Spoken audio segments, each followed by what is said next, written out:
From Interior Alaska's most trusted news source, this is the Fbx Evening News.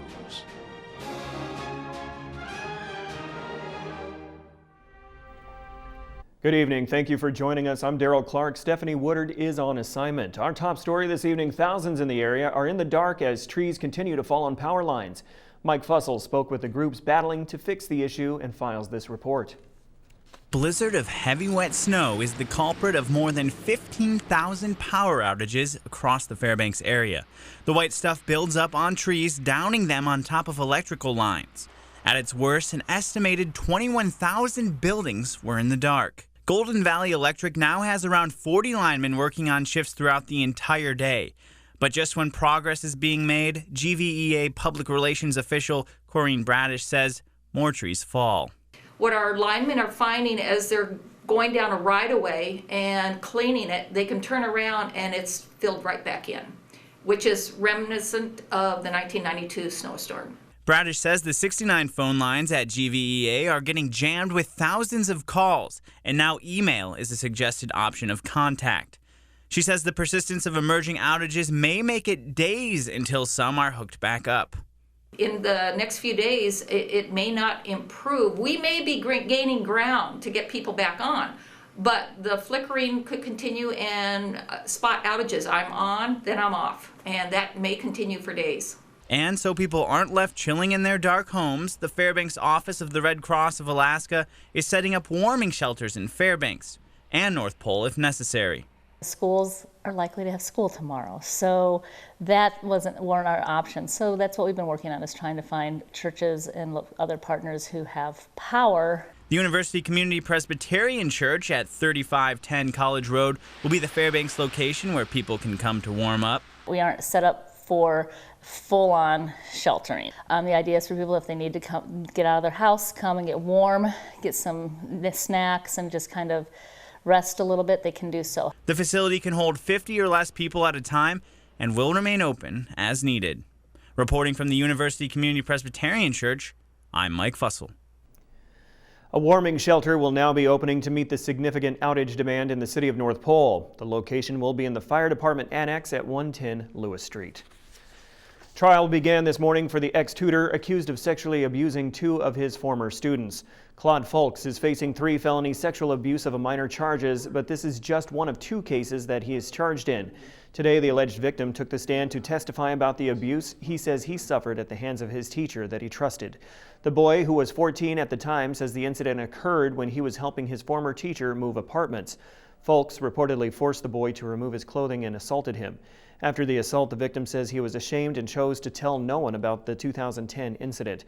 However, when another 15-year-old boy at Hutchinson High School came forward claiming Folks also raped him, the victim decided it was time to tell about the abuse. It was specifically precipitated by seeing Mr. Folks in the news being charged with a similar offense on similarly situated students. I would ask you to listen critically to the testimony of the witnesses. Ask yourself if the witness testimony makes sense. Ask yourself if there's a bias, hidden or otherwise, that would slant any of the witness testimony. And I want to leave you with this suggestion. Listen for what you don't hear. Trial will continue tomorrow with more testimony. Folks is also facing another trial for the alleged sexual abuse of another former student, this time at Hutchinson High School. Now altogether, Folks faces 6 felony sexual abuse of a minor charges. Trial is set to move forward in the case of the Fairbanks 4. Beginning on Monday, Kevin Pease, Eugene Vent, George Fries, and Marvin Roberts will be back in court to once again claim they are innocent of the 1997 murder of Fairbanks teen John Hartman. Revealed in court this afternoon, the first person to take the stand will be William Holmes. Holmes penned a confession to the killing of Hartman, claiming it was his group of friends who were responsible for the brutal beating that ultimately killed the teenager in October 1997. Immediately following Holmes' testimony will be testimony from Jason Wallace, the man Holmes implicated as the assailant in the murder. Today, Superior Court Judge Paul Lyle said Wallace would be granted transactional immunity for his testimony in the hearings. The post-conviction relief case has been ongoing since 2013, and today Lyle said the trial would be finished with no breaks. He further ruled that all evidence presented at trial would be made public. You will be here until it's I will be here till it's done, and so will you. I don't care what other cases you have. I don't care what your personal schedules are like. I don't care about your vacations. You will finish. Is that understood? Busy broadcast this evening. When we come back, even though the borough elections are next week, officials are saying the current ice and snow conditions could cause problems. Also, with more than 15,000 people still without power, the Cooperative Extension is offering some tips to cope with the crisis. These stories and more when we return. And welcome back. Employees with Fairbanks North Star Borough Clerk's Office say voting precincts could have complications this year due to an influx of snow and high winds. The Clerk's Office is preparing for the 2015 municipal election races for mayoral and assembly candidates. Borough Clerk Nancy Ashford Bingham says the office has backup plans in case precincts need to shut down because of inclement weather. Several blackouts in borough facilities have been reported since the interior was hit with a snowstorm on Monday. When elections begin on October 6th, voters can go to other precincts if they find their place of voting closed. Ashford Bingham says people can also place their votes early this election season. They just need to fill out an absentee ballot form at the Borough Administration Building during office hours. City of Fairbanks and City of North Pole for those respective jurisdictions as well. And we're open 8 to 5 Monday through Friday. Individuals that would like to come in and vote earlier, we just like to let them know the oath and the envelope, so it takes a little bit more time, and then they'll vote and then they'll be on their way. With the potential for power outages in the interior due to higher winds and snow accumulation, the University of Alaska Fairbanks Cooperative Extension Service shares some tips for disaster preparedness. Energy specialist Art Nash says the first snow of last week was similar to the snowstorm of 2013, which shut off power for thousands of residents in the Tanana Valley.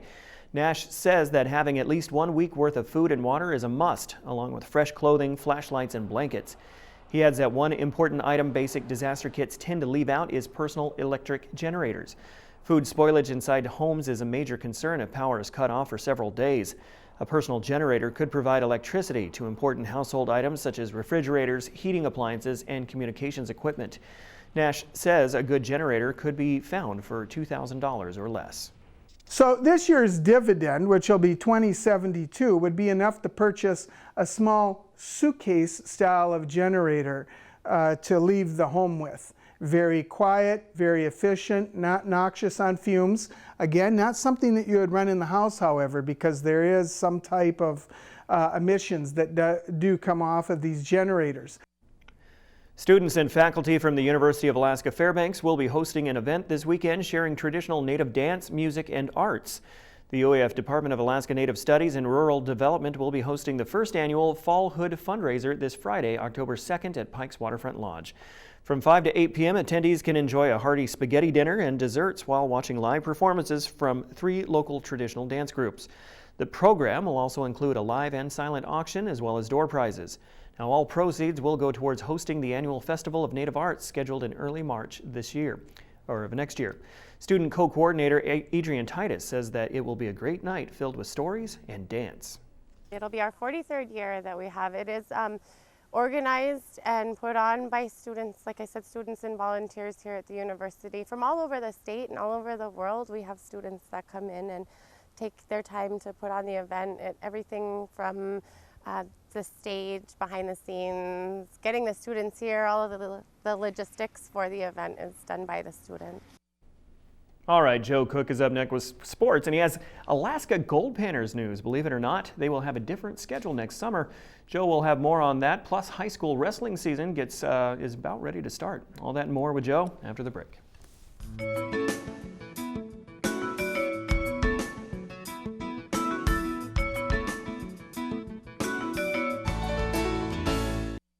Welcome back, Interior Alaska. It's time for your local Wednesday sportscast. The snow came a little early this year, but it's good to turn the clock back to warmer times. Talking summer baseball helps. This week, the Alaska Gold Panners announced they will break away from the Alaska Baseball League in 2016. Instead, the storied local franchise will play as an independent. That's important because that will allow the team to play in the high-profile National Baseball Congress World Series. Alaska was an independent back in 2011. The ABL's Top of the World Series overlaps with the NBC World Series. The Gold Panthers will still play some ABL teams, but will head to the NBC tournament in Wichita, Kansas, late July, early August. The Panthers swept the Seattle Studs this summer, and the Studs won the last NBC title. Alaska has 6 NBC World Series titles in program history. Their last one was back in 2002. The Gold Panthers finished 14-33 overall and 9-31 in the ABL this past summer after winning back-to-back league titles in 2013 and 2014. Now the ABL is down to 5 teams. The Alaska Natick hockey team will have a primetime game in front of a national audience in 2016. The WCHA will be featured on the American Sports Network this season. Alaska hockey will be televised when they visit the University of Alabama Huntsville Chargers on Friday, January 8th. This is one of 2 WCHA games that will appear on the network. The other date pits Lake Superior State against Michigan Tech on Friday, February 5th. UAF received 1 vote in the first USCHO.com poll of the year. The poll was released on Monday. The Natick are one of 16 teams to receive votes ranked outside the top 20. 3 conference teams are in the top 20. Minnesota State is 6th in the poll, followed by Michigan Tech at 15 and Bowling Green at 16. The Nooks went 19-13-2 last season. They host Mount Royal this Sunday at 3 o'clock at the Carlson Center. UAF volleyball starts their week of home games on Thursday night against the St. Martin Saints. The Nooks will look to get healthy against the Saints. Alaska has been victorious their last 3 matchups with St. Martin's and swept the season series last year. The Saints are 2-8 overall and 1-3 in conference play so far, but they are 0-7 away from their home court. Alaska comes in 0-11 overall and 0-4 in the GNAC. They're still posting great numbers. They just haven't turned it into wins yet. The Natick are the best serving team in the GNAC. They lead the conference with 77 aces, led by sophomore Riley Podevich, who has 23 of them, and she leads the league. As far as the Sam Hartoon kill counter goes, she is 3rd in the GNAC with 142 kills and so far this year, and she is now 136 kills away from tying the program career record. This match starts at 7 p.m. on Alaska Airlines Court at the Patty Center. Saturday, Alaska will host Seattle Pacific. Today would have been the first day of wrestling practice, but there was no school today. However, the schedule for the 2015 season of wrestling is out. The week of October 20th is all about wrestling. Tuesday, October 21st, the first interior meet is hosted by Allison and Delta. North Pole and Hutchinson will battle. That Wednesday, Lathrop and West Valley will duel for the first time. Then the Wolf Pack hosts the West Valley tournament that weekend. The infamous Hutchinson Meltdown is November 13th and 14th. And Lathrop, they will host the Lathrop Duels on December 5th to close out the regular season. Conference championships will be decided on Saturday, December 12th in Valdez for 3A and North Pole for 4A. The big change for wrestling teams this year is that the 4A and 3A season will be combined. The state championships for 3A and 4A wrestling will be December 18th and 19th at Bartlett and Chugiak High School. We wrap things up with the winner of the Pro Football Challenge for Week 3. This week's winner is Scott Shearer. Congratulations, Scott. You won a large 1-topping pizza from Pizza Hut for some dinner for a future time. Scott led the field with an incredible 15 out of 16 picks right, 1 away from a perfect week of picks. He knows what he's doing. As we look at the PFC standings, Arctic Fireman and the Finns are tied at 34 points for the top spot. Brewster's tied with 6 others for second place. Spanky is in 3rd place and Malamute 02 is in 4th. Gotta like these usernames. I got 11 picks right this week and I have 24 overall. Mike Fussel's bring up the rear with 8 points. Get your picks in for Week 4. Thursday night's football game is Baltimore at Pittsburgh for an AFC North rivalry game. And that's it for sports tonight. For more KTVF Sports, follow us on Twitter, watch us on YouTube, get the latest on our mobile app, and of course, webcenter11.com. Mike Schultz is next with your full weather forecast, and as always, we'll catch you next time. Hey everyone, welcome back in. Mike Schultz with you once again, talking about the weather. And what can we say, but things are a little better than they were yesterday. We're still having power lines going down left and right. I looked outside, the wind's blowing. So Mother Nature's kind of taking care of getting all the snow off the trees, but really the damage has been done, of course, with all the power outages we're having. We'll talk about that in just a little bit. This is a cool photograph tonight. This one's sent in by Dorothy Loiza.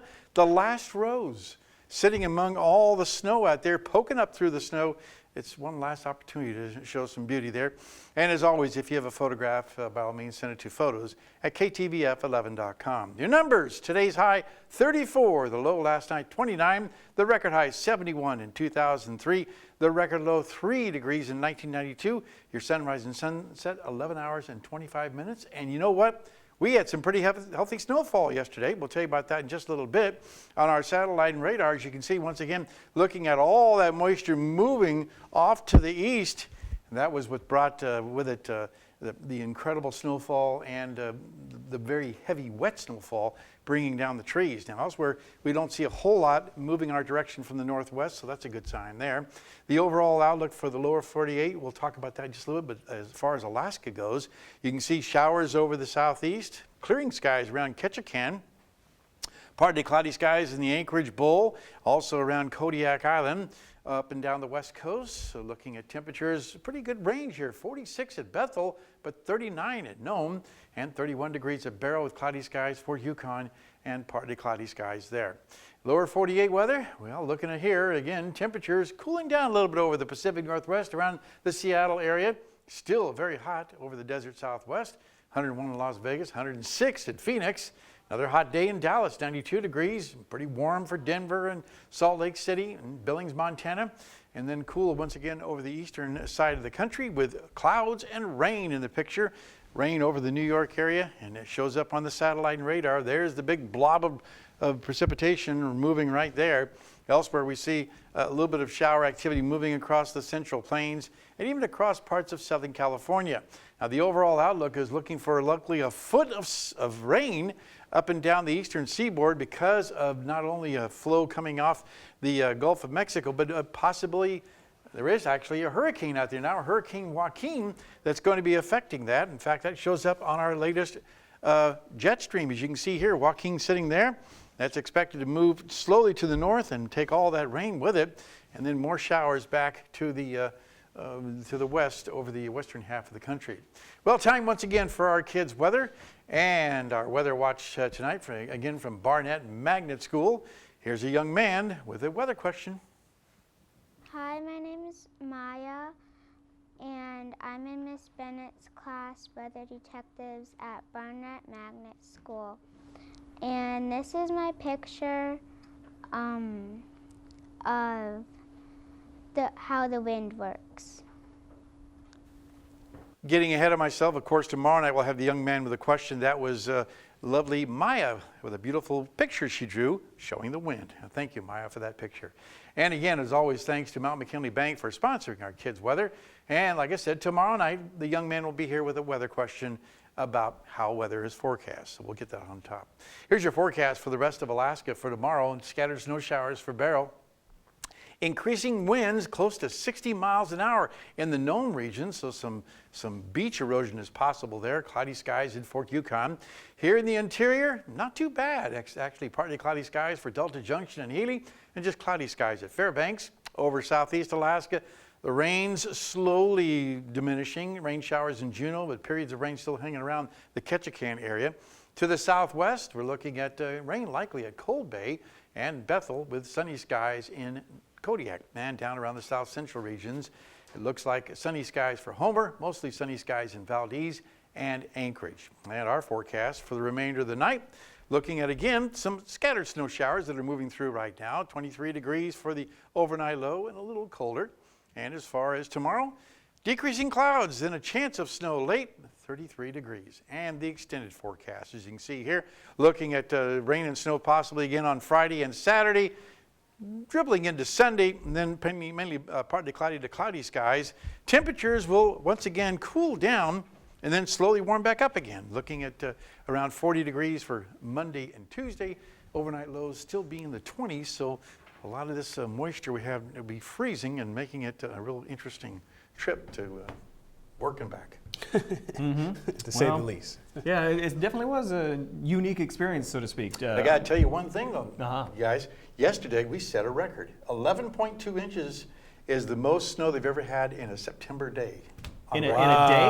Or throughout the whole month? No, in a day. In a day. Yeah. I believe it. I mean, a foot of snow, sure. That's pretty impressive. Interesting record to break, actually. Yeah, definitely. All right, thanks, Mike.